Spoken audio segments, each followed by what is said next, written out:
Bien, ya estamos grabando. Vamos a comenzar y pues vamos directamente con los temas del día y al final preguntamos dudas que haya sobre otras cuestiones. Bien, vamos a seguir con el tema de equilibrio químico, con el tema de cálculos de constantes de equilibrio para reacciones químicas. Así que vamos a presentar la pantalla.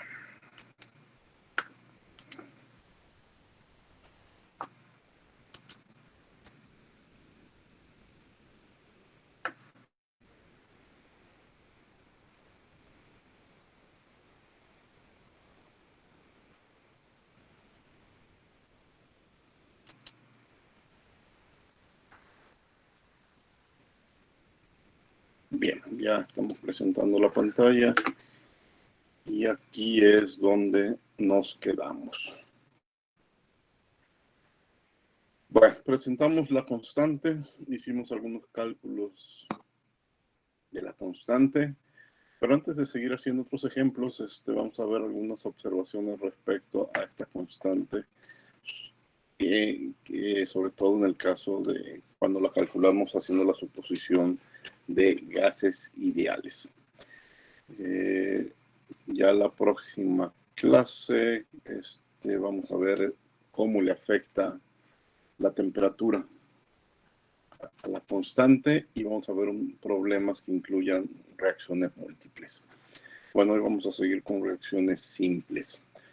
La constante depende únicamente de la temperatura, es decir, es independiente de la presión de equilibrio de la mezcla y no se ve afectada por la presencia de gases inertes. Incluso esos dos detalles van a ser puntos que abordaremos más adelante. ¿Por qué sucede eso? Porque en su cálculo, en su definición, pasamos por un cambio de la energía de Gibbs que llamamos estándar y esa solamente depende de la temperatura. Recuerden que ese cambio estándar se hace el cálculo a una presión constante de 1 atmósfera. Y también que esa energía de Gibbs estándar de los gases inertes es 0. Por lo tanto, a una temperatura fija, todas estas reacciones tendrían el mismo valor de Kp. Fíjense, la primera y la segunda son la misma hidrógeno más oxígeno que da agua, solamente que la primera 1 atmósfera, la segunda 5 atmósferas. Si la temperatura es la misma, tienen la misma constante. La tercera sigue siendo hidrógeno más oxígeno más 3 de nitrógeno. Pero cuando analizo el otro lado me doy cuenta que esos 3 de nitrógeno actuaron como un inerte. Está a una presión de 3 atmósferas y por lo tanto su constante de presión es la misma que la de los dos casos de arriba. La última también es la misma ecuación con una cantidad diferente de inertes, hidrógeno más oxígeno más nitrógeno. Y aquí nos damos cuenta que el nitrógeno pasa como inerte. Entonces, las cuatro reacciones tienen el mismo valor de Kp.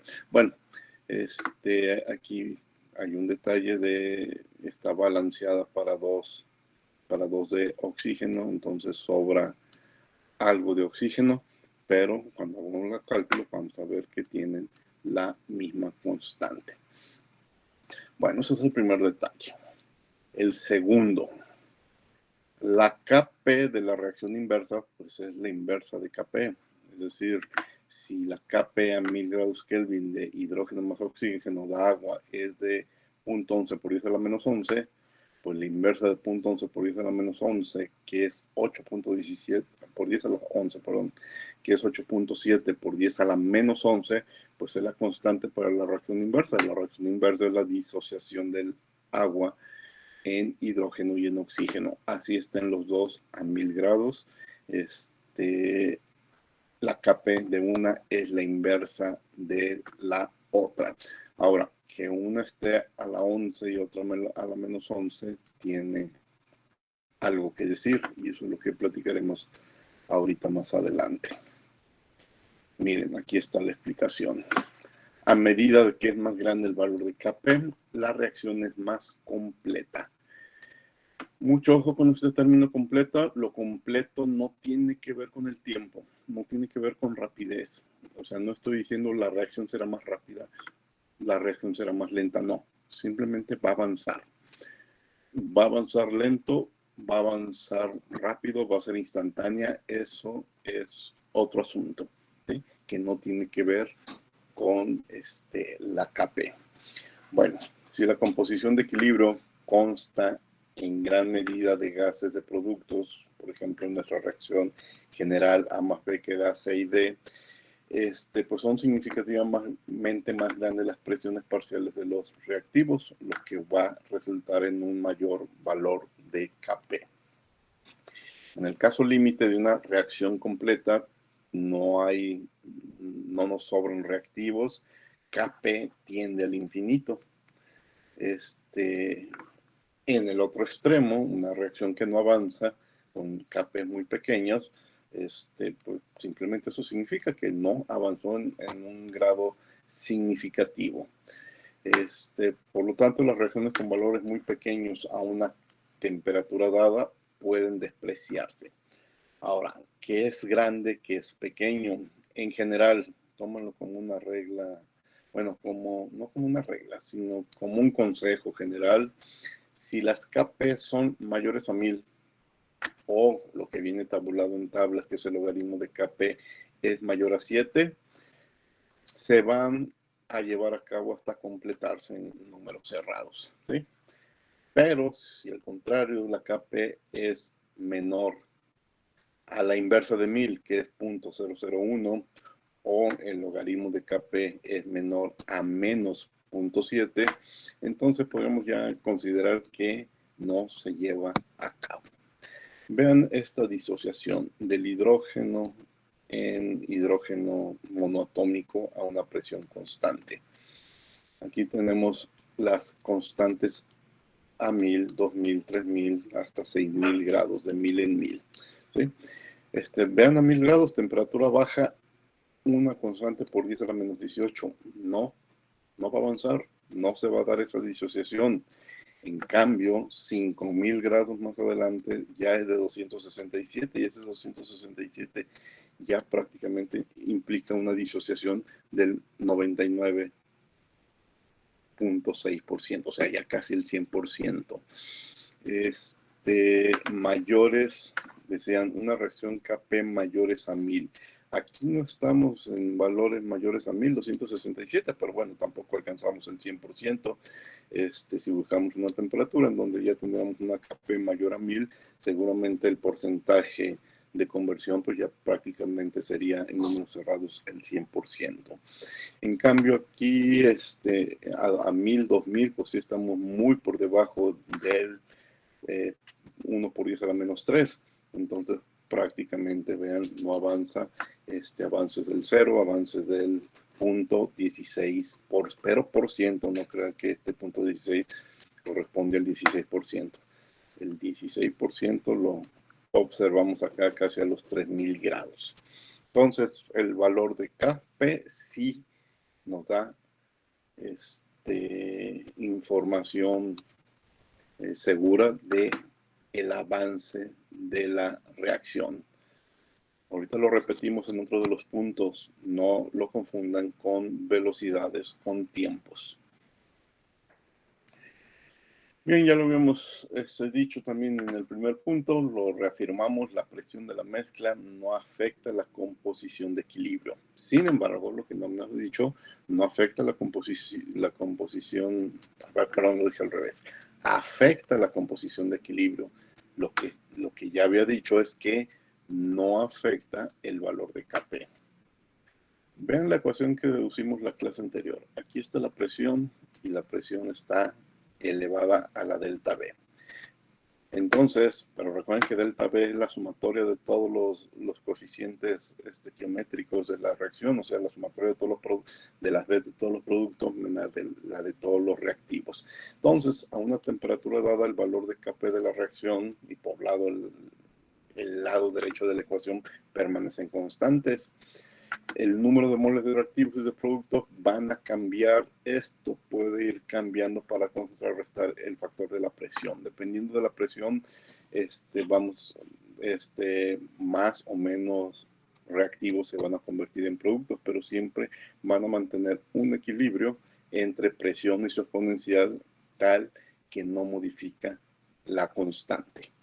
Esa es una forma de ver el asunto. La otra, como venía en la primera diapositiva, también tiene que ver con el balance de G, de energía de Gibbs estándar.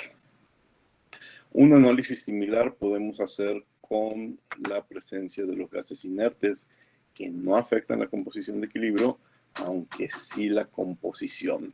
Ahora el análisis que tenemos que hacer es que los moles totales que deben de incluir a los inertes están elevados a la menos delta B. ¿Sí? Entonces, vean cómo si la presencia, en este ejemplo, la presencia del inerte sí afecta la composición. Si estamos descomponiendo un mol de hidrógeno sin inertes, a 3000 grados Kelvin en una atmósfera, solamente el 1.5% se va a disociar. Con la presencia de nitrógeno no modifica la constante. El mol de nitrógeno termina como mol de nitrógeno, pero vean que sí hay una conversión bastante importante de una disociación, ¿sí? En este caso es una reacción de disociación. Entonces lo mismo, el efecto sobre la constante o el nulo efecto sobre la constante tiene que ver con que esa cantidad juega con la cantidad delta B. Y no afecta la K, pero sí afecta la relación de las composiciones para mantener la misma K. Desde otro punto de vista, como lo platica la primera diapositiva, pues también tiene que ver con que el inerte, su energía de Gibbs en el estado estándar de referencia es 0. Siguiente punto. Si se duplican los coeficientes estequiométricos, el valor de la constante se eleva al cuadrado. ¿Sí? La razón es por la relación entre presiones. Aquí tengo una presión a la 1, pero esta presión a la 1 implica de este otro lado, bueno, presión a la 1 para el hidrógeno implica una, bueno, estoy diciendo al revés, una presión a la 1 para el hidrógeno acá en el denominador implica una presión a la 1 para el hidrógeno, ¿sí?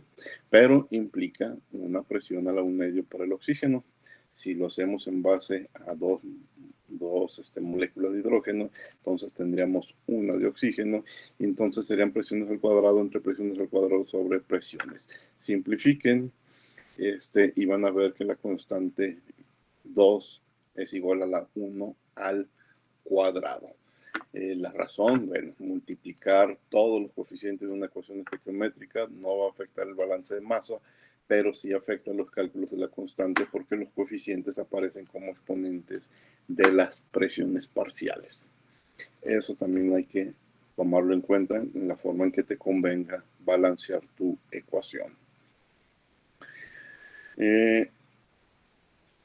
En muchas reacciones, sobre todo las de disociaciones, pues aparecen electrones libres. Vamos a disociar. Por ejemplo, el hidrógeno en ciertas condiciones se puede descomponer en iones, entonces vamos a tener electrones libres. Una primera aproximación es que los podemos tratar como gases ideales. Generalmente esto sucede a temperaturas muy altas, los átomos empiezan a perder electrones, entonces los efectos ya no solo es disociación, también aquí en este caso la disociación ya pasa a ser una ionización, empiezan a ser significativos. Todo va a suceder a temperaturas muy elevadas, pero una primera aproximación al asunto, al problema, es seguir tratando esta mezcla como una mezcla de gases ideales, como no lo demuestran en esta, en esta, en esta, en esta diapositiva con el ejemplo del hidrógeno disociándose. Bueno, y por último, lo que les decía hace un momento, los cálculos sobre equilibrio proporcionan información acerca de la composición de equilibrio de una reacción. Composición de equilibrio, y eso no tiene que ver con la velocidad a la que se lleva a cabo la misma. Eso ya no es un asunto del tema de equilibrio químico, es un asunto del tema de cinética.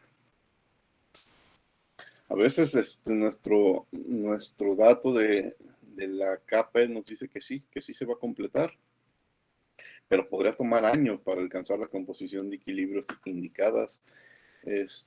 Por ejemplo, la constante de equilibrio de la reacción hidrógeno más medio de oxígeno que da agua a 25 grados centígrados o 298 es aproximadamente de 10 a la 40.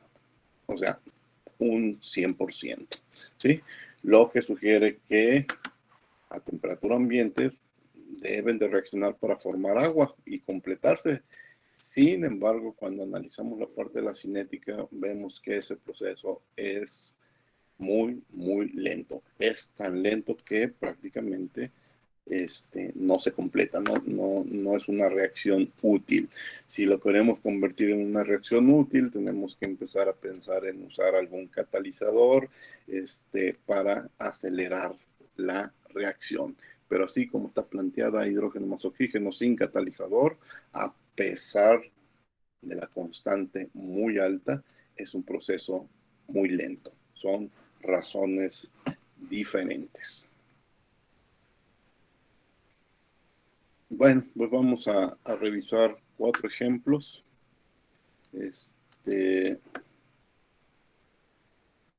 La clase de hoy básicamente va a ser nada más este tema, va a ser una clase muy, muy corta, igual que la del viernes, ya para completar el tema de equilibrio. Ahorita entiendo que ustedes tienen que tener toda su atención puesta en los temas del examen. Bueno, primer ejemplo. Tenemos una mezcla,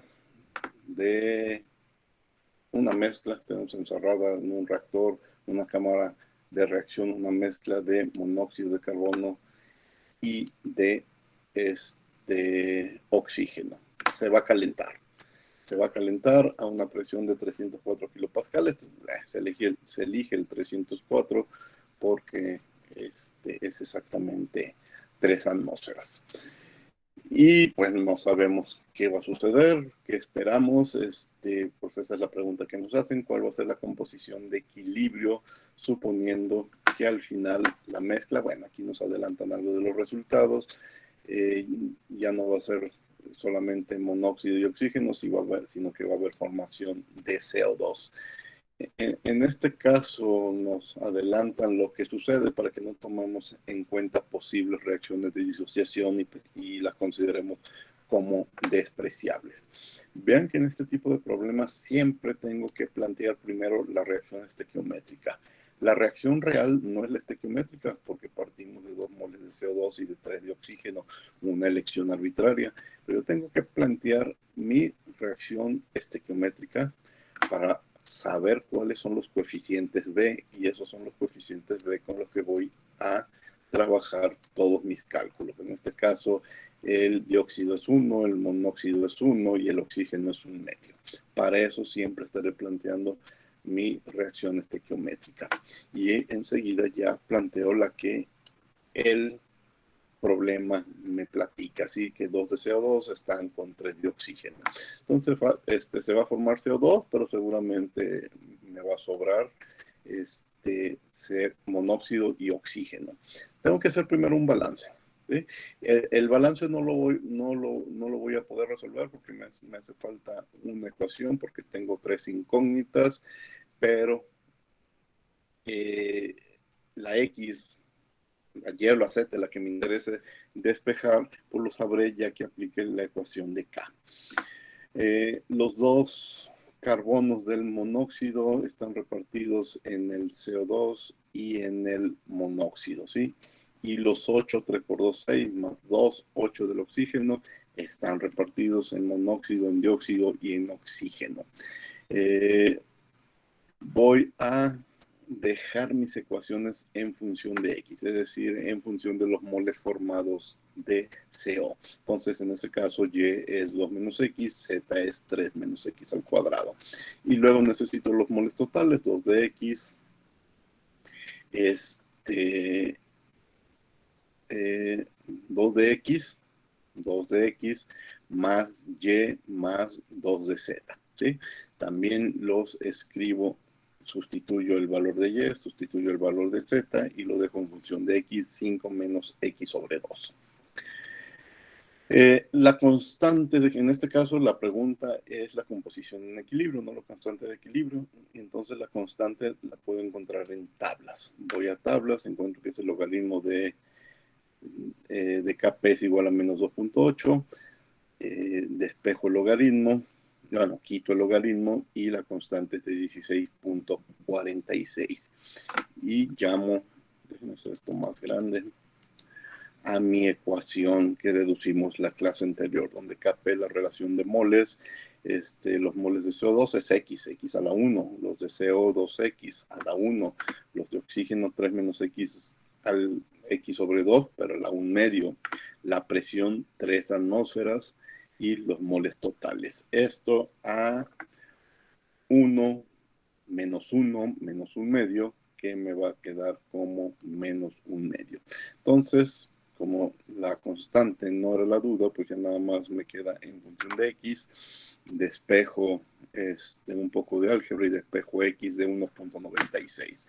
Como tenía un par de ecuaciones para conocer Y y Z, entonces ya resolví la composición en equilibrio. Va a mantenerse 1.906 moles de CO2 con 0.090, no, con, más bien lo tengo que platicar primero los que ya estaban.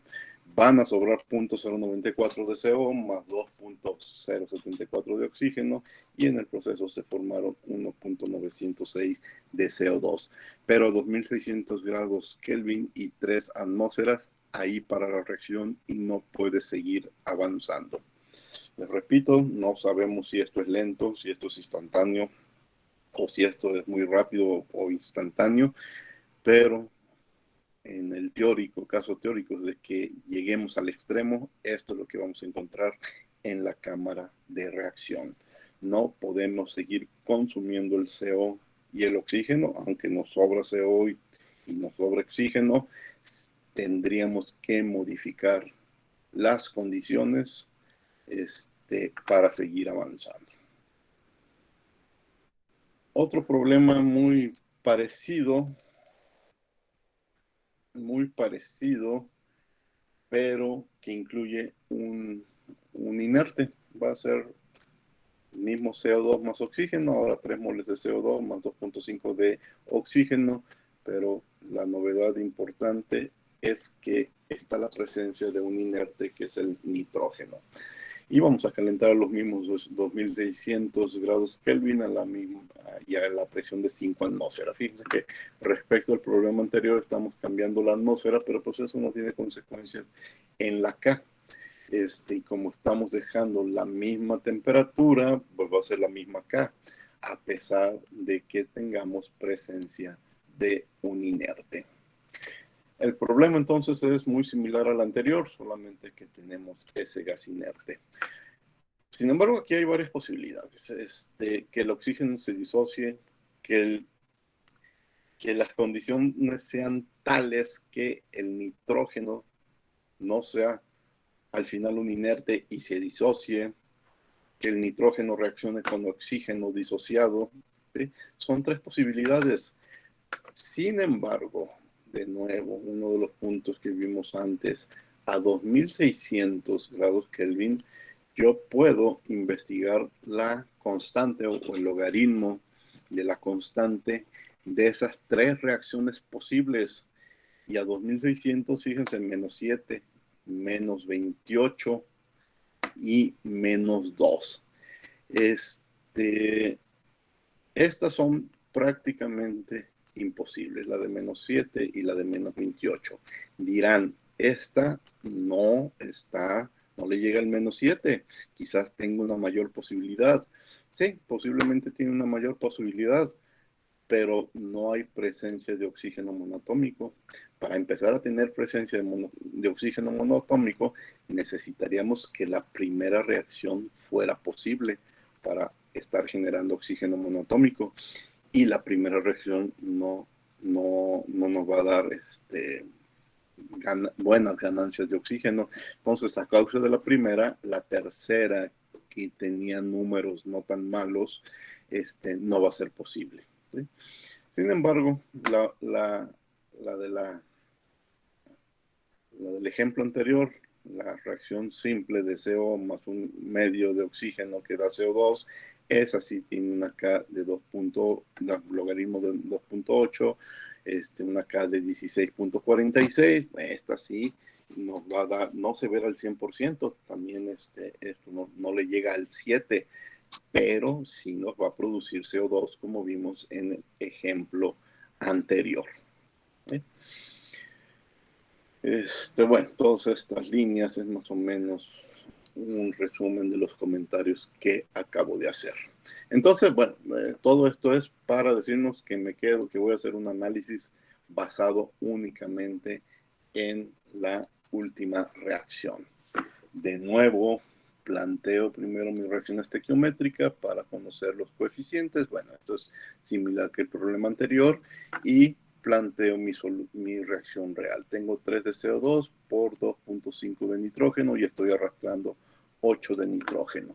Los 8 de nitrógeno a esta temperatura van a pasearse nada más como inerte, pero sí vamos a tener un producto CO2 y vamos a tener reactivos que no se van a consumir. De nuevo hacemos nuestro balance, 3 de CO2 es igual a X más Y, 8,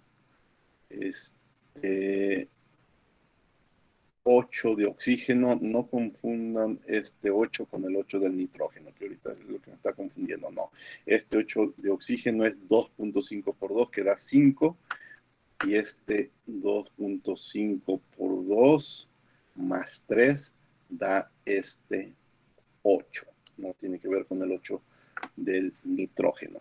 Bueno, el oxígeno del otro lado, 2X más Y más 2Z. Y en los moles totales, ahí sí que no se les olvide incluir al inerte. X más Y más Z más, ya sabemos, 8 de inerte. Volvemos a resolver por mol de producto, dejamos la Y en función de X, la Z función de X y los moles totales función de X y la misma constante de equilibrio del problema anterior. ¿Por qué? Porque es la misma reacción nada más con inertes. Sustituimos la X del CO2, el 3 menos X de quién es del monóxido y el 2X menos X al cuadrado del oxígeno. Aquí me hizo falta un detalle, sí, fíjense, aquí hay algo mal que es que aquí tiene que ir a la 1/2, ¿sí? Porque es la B del oxígeno, esto ahorita me estoy dando cuenta. Bueno, la presión 5 atmósferas, la presión cambia, sin embargo, no tendrá efectos en la constante. Tendrá efectos en la composición. Las X, las Y y las Z no van a poder ser las mismas que del problema anterior. Y delta B vuelve a ser menos 1/2. Entonces ahora encontramos una X de 2.754. Bueno, la composición en equilibrio es el dióxido formado, el monóxido que sobra, el hidrógeno que sobra, más los 8 de nitrógeno que nada más estuvieron paseando. Bueno, la presencia del nitrógeno pues no modifica la constante de equilibrio. Bueno, están esos dos primeros ejemplos muy parecidos. Nada más queríamos ver el efecto del nitrógeno. Vamos por un problema un poco más interesante, más completo. Calentamos oxígeno, ¿sí? En un proceso de flujo estacionario, ¿sí? Es decir, a un reactor va a estar entrando una corriente de oxígeno para estarla calentando en todo momento de 298, que es como entra, a 3000 grados, ¿sí? ¿Y cuánto oxígeno va a estar entrando en nuestra cámara de reacción? 0.5 kilos de oxígeno cada minuto. La pregunta ahora no es ni la constante ni la composición de equilibrio. Es una cuestión de que al final, si esto es necesario para una parte de tu proceso, pues se traduce en dinero. ¿Cuál es la tasa de suministro en calor? ¿Cuánto tengo que añadir de calor para lograr el calentamiento de este gas? Y lo vamos a resolver desde dos puntos de vista. Si se disocia el oxígeno, si se disocia el oxígeno molecular en algo de oxígeno monoatómico, y si no hay disociación. Vamos a considerar las dos posibilidades. La reacción estequiométrica ahora la escribí en segundo lugar. El oxígeno se puede disociar en 2 de oxígeno, en 2 de O. Entonces tenemos B del oxígeno molecular 1 y del oxígeno monoatómico, digo, monoatómico 2. Ahora no hay posibilidad de reacción química, nada más metemos oxígeno, ¿sí? Yo quiero calentar oxígeno, es lo único. El detalle es que quiero ver la posibilidad, qué tan factible es de que se forme, que se disocie algo de ese oxígeno, pero no es un problema clásico de reacción química. Bueno, considerando que hay disociación, entonces los moles totales serían 2 menos X. 2 menos 2X para el oxígeno monoatómico entre X para el molecular, la presión de una atmósfera, los moles totales 2 menos X, 2 menos 1 el delta B, 2 para el oxígeno, 1 para el molecular, encontramos una X de 0.943. Si hay disociación relativamente pequeña, aquí está el resultado de la composición en el equilibrio. ¿La podríamos ignorar o no la podríamos ignorar? Bueno, vamos a resolver los dos casos, pero a esta temperatura, ¿cuál fue la temperatura, por cierto? 3000 grados Kelvin, sí hay una ligera disociación. Pero esa no es la pregunta. La pregunta es el calor transferido durante el proceso. A causa de que hay esa disociación, entonces en nuestro balance de primera ley, pues hay un producto y hay un reactivo, y entonces tengo que buscar información del oxígeno y el oxígeno monoatómico. ¿Qué tengo que buscar? Entalpías de formación. Aquí un detalle interesante, la entalpía de formación es 0 para el oxígeno molecular, no para el O. ¿Sí? El O no es el oxígeno estable a las condiciones estándar, por eso 249.190 kilojoules por kilomol. Luego tengo que buscar las entalpías en el estado de referencia a 298 para ambas especies, y como la voy a llevar, el calentamiento es hasta 3000 grados, pues también necesito las entalpías a 3000 grados para ambas especies. Pues ya es sustituir esos 6 valores en la ecuación de aquí arriba y despejar, bueno, y calcular el valor de Q, que son 127.363 kilojoules por kilomol de oxígeno. Vamos viendo el efecto de ignorar la disociación de oxígeno. Si ignoramos la disociación de oxígeno, entonces no hay reacción química, es un problema de capítulo 3 de este curso, ¿sí? De primera ley. Bueno, antes de eso, para dejarlo en las unidades adecuadas, porque si se fijan, la pregunta que nos hacen que no, es tasa de transferencia de calor. Entonces, cuando preguntan por tasa de transferencia de calor, pues joule por segundo, joule por minuto, kilojoule por, bueno, energía por unidad de tiempo. Para convertir ese 127,000 en que son joules por kilomol, entonces necesito saber un flujo másico. El problema me da como dato, necesito saber un flujo molar. El problema me da como dato un flujo másico de 0.5 kilos por minuto.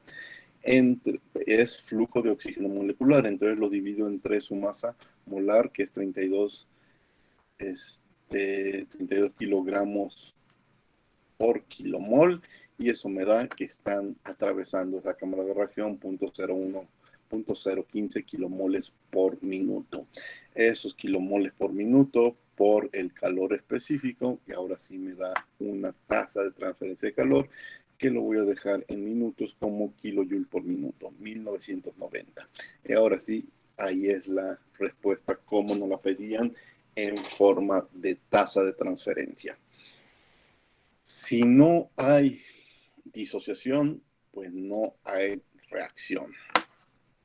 Y entonces la transferencia de calor puede ser determinada por un balance simple en estado estacionario con las entalpías de las sustancias. No, de las sustancias no, aquí también un error, de la sustancia. ¿De qué sustancia? Del oxígeno molecular, porque nunca va a haber disociación. Entonces lo único que yo necesito es la entalpía del oxígeno molecular a 3000 grados y la de 25 grados centígrados que vienen en la tabla de la página anterior. Por el flujo másico, por la transferencia de calor, por el calor específico, y llegamos a 1533 kilojoules por minuto. Vean que el resultado es menor. Aquí hay un error. No considerar la posible disociación te puede llevar a un mal diseño, ¿sí? Tú ignoras la disociación, dices que la transferencia va a ser de 1533, tú inviertes para transferir 1533 y no vas a llegar a los resultados esperados porque estás transfiriendo menos energía de la necesaria, ¿sí? Si no te das cuenta que la disociación, aunque sea en un porcentaje bajo, existe, podrías estar en una situación de que no transfieres la energía necesaria y no vas a lograr tu objetivo, que es llegar a los 3000 grados con Kelvin, a los 3000 grados Kelvin, ¿sí? Siempre tu sistema se va a quedar a temperaturas menores y te puedes empezar a hacer la pregunta, bueno, ¿por qué no llega a la temperatura que yo le pido si hice bien mis cálculos? Por no tomar en cuenta las reacciones de disociación. A 3000 grados Kelvin, la disociación del oxígeno no es despreciable. Bueno, y un último ejemplo.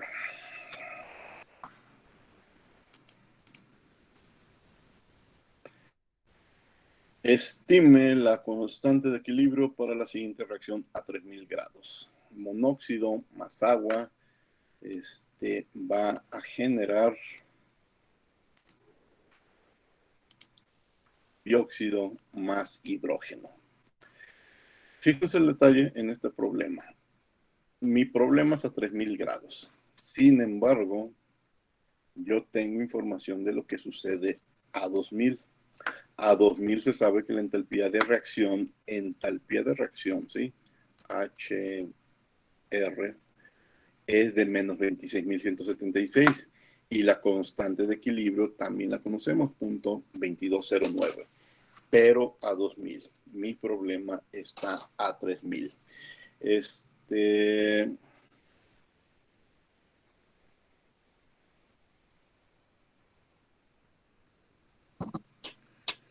Fíjense que estoy ahorita dándome cuenta, no escribí la pregunta. No, pues aquí está, no, perdón. Estime KP a 3000, ¿sí? KP de punto 22, recuerden, es a 2000. Lo vamos a hacer por dos caminos. El primer camino, utilizando la expresión de la constante de equilibrio, que en teoría es el único camino que tenemos otro, pero lo vamos después a resolver por otro camino que vamos a deducir la próxima clase. Hoy simplemente vamos a sustituir valores en el camino B y vamos a ver qué da el resultado. Pero la próxima clase deduciremos esa ecuación y ahorita le damos nombre. Bueno, inciso A, utilizando la ecuación para la constante de equilibrio, pues se supone que es el único camino que conozco. Dice que Kp es igual al exponencial de menos este cambio de la energía de Gibbs estándar entre RT. Lo puedo cambiar a logaritmo, porque ya saben que logaritmos es a veces lo que encontramos en tablas, aunque aquí lo que queremos es Kp y no logaritmo. Bueno, o por quitar la función exponencial. Pero de la clase anterior, recuerden que este cambio de la energía de Gibbs en el estado estándar son los coeficientes por las energías de Gibbs estándar individuales a la temperatura del problema. Sumamos para los productos, restamos para los reactivos. Si está bien, si CO y agua es el reactivo, CO2 e hidrógeno son los productos. Entonces tengo que ir a tablas y buscar todas estas energías de Gibbs. Aquí está para el dióxido. Bueno, y no son Gs, son no tengo tablas de G, entonces es la entalpía menos, estamos viendo dónde está, menos T por S. Todas estas, bueno, dejen hacerlo por colores. Todo lo que escribí en verde es T por S. Luego, todo lo que voy a escribir en rojo, 390, 0, 110 y menos 240,000 son entalpías de formación, ¿sí? Las entalpías de formación están dentro de esta H. Luego con otro color, Profe, y dime. ¿qué eran las TS? ¿Cómo? ¿Qué eran las TS? Temperatura por entropía, entropía específica de referencia. Y las heces están en las tablas para cada gas. O sea, tú te vas a la tabla del dióxido de carbono y ahí vas a tener una columna para S testada, ¿sí? Y entonces la multiplicas por el 3000 y ya tienes tu TS. ¿Sí? Gracias. Ok. Esto que está en amarillo son las entalpías específicas. En este caso sería a los 3000 grados. Eso es lo que deben de buscar en tablas. Y dejen poner el resto en azul. Y esto que está en azul, el 9000, el 8000, 8000 y el 9000 son entalpías en el estado estándar, es decir, a 25 grados centígrados. Entonces se van a las tablas, que habíamos dicho como las 18, 19 hasta la 20 y tantos, buscan la tabla del CO2, la del hidrógeno, la del monóxido y la del agua, y buscan esas tres valores. ¿Me permiten un minuto? Creo que dejen ver un detalle.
Bien, ya estoy aquí de regreso. Disculpen la interrupción, pero tenía que atender algo afuera. ¿En qué me quedé? Regreso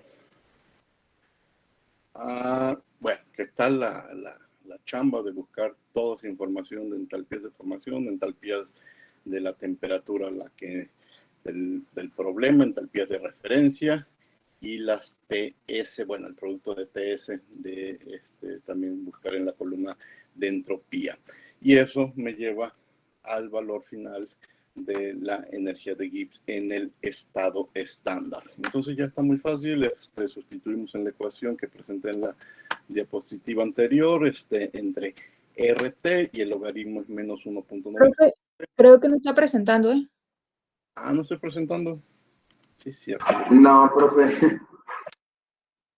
Disculpen. Sí, es cierto, quité la presentación porque luego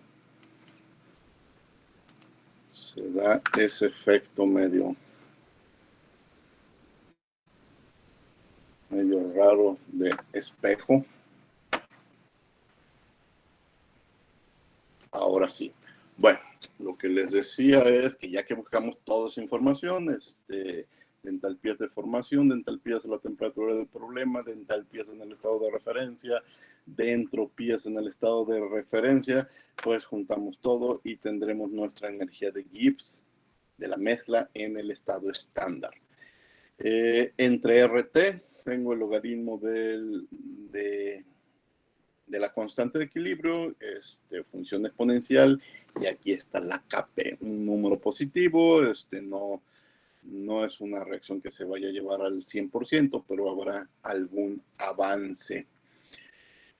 Ese es el único camino que hasta ahora hemos visto. Sin embargo, hay otro camino que vamos a deducir paso por paso en la clase del viernes, pero que ahorita nada más vamos a utilizar para sustituir y vamos viendo qué tanto nos ahorramos de trabajo. Se van a dar cuenta que sí nos ahorramos. Aunque parece otro camino, necesitamos información extra que el problema me da, que es la entalpía de la reacción. La otra opción que tenemos es una ecuación que se llama la ecuación de Van Hoff. Posiblemente ustedes ya conocían la ecuación de Van Hoff de curso de físico-química, y si no, aquí la presentamos. Es una ecuación tipo Arrhenius para ver el efecto de la temperatura sobre la constante, que es lo que vamos a ver es el tema principal de la clase del viernes. Bueno, aquí está algo sobre la ecuación de Van Hoff. El viernes vamos a ver cómo a partir de esto llegamos a esto otro. Y la ecuación de Van Hoff, pues entonces nos permite, la idea es ver cómo cambia la constante en función de la temperatura. Entonces podemos estimar una constante, que en este caso fue la constante a 3000, teniendo datos a otras condiciones, que aquí fue la constante a 2000. Necesito de una entalpía de reacción. Recuerden que las entalpías de reacciones no son tan fáciles de conseguir. Tenemos entalpías de reacciones básicas, pero no es fácil encontrarla para cualquiera. En este caso lo tenemos dos temperaturas, tenemos la R, sustituimos el 2000, el 3000, la R, la T, la constante conocida, y despejamos el punto 307, que es prácticamente, bueno, 1386 contra 1307. Hay una pequeña diferencia o mediana diferencia, pero esto fue muy fácil de calcular. Ahora, ¿qué es mejor? Lo que hicimos en el inciso A, pero necesita de mucho más trabajo. Nos vamos a dar cuenta en la próxima clase que cuando brincamos de esta primera ecuación a la segunda, pues hacemos varias simplificaciones. Entonces sí es mejor el cálculo del inciso A. Pero el inciso B generalmente da buenos resultados, y es muy utilizada por su simplicidad. Entonces, esa es la ecuación de Van Hoff, el siguiente tema. Bueno, ¿alguna pregunta de todo lo que he presentado el día de hoy?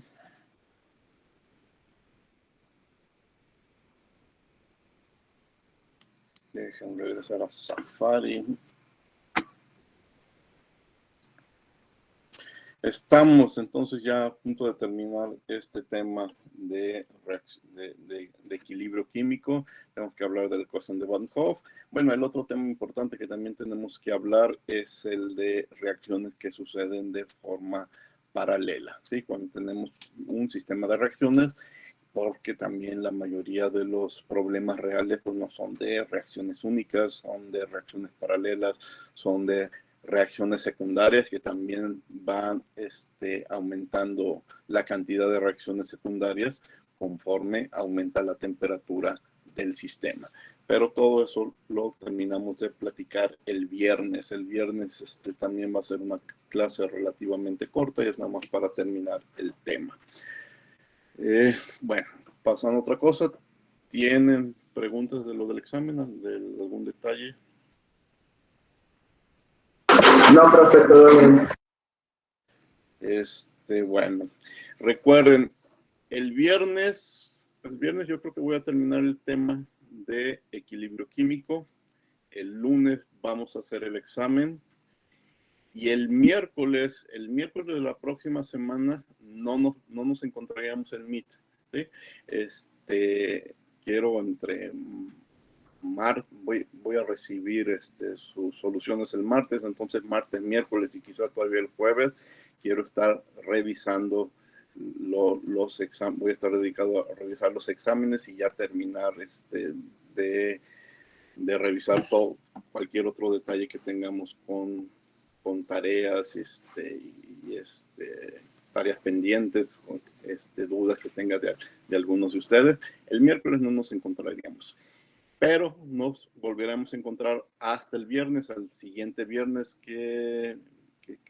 viernes 25, 21, 23, 25, nos encontraremos hasta el viernes 25 para que ese día ya les haga la entrega de sus exámenes, revisamos la solución del examen y ya prácticamente cerramos el curso, ¿de acuerdo?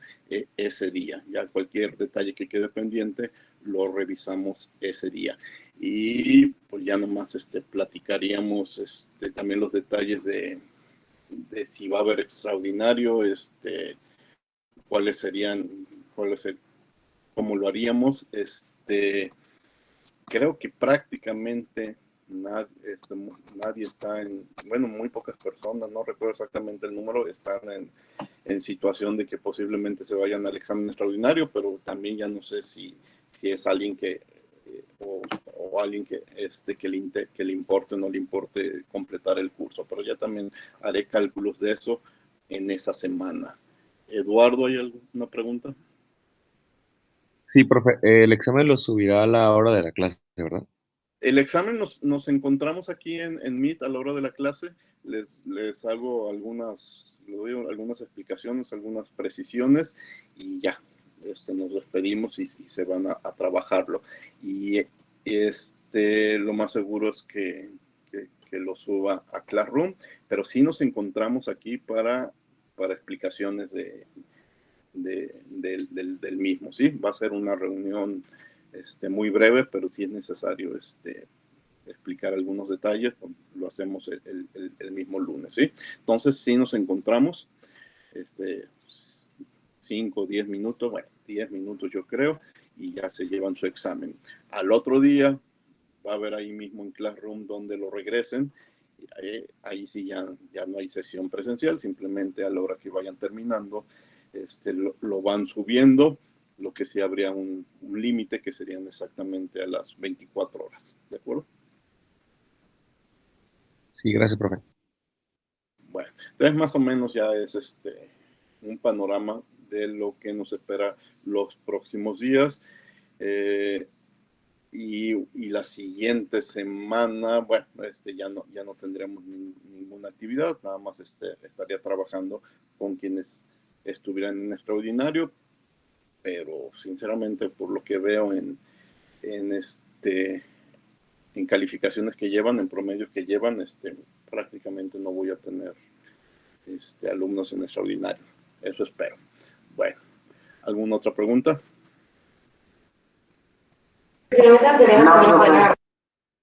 A ver, no entendí. No, profe, todo bien. bien, no había por ahí otra voz, otra pregunta, ¿no, verdad? Bueno, dejen dejar de grabar.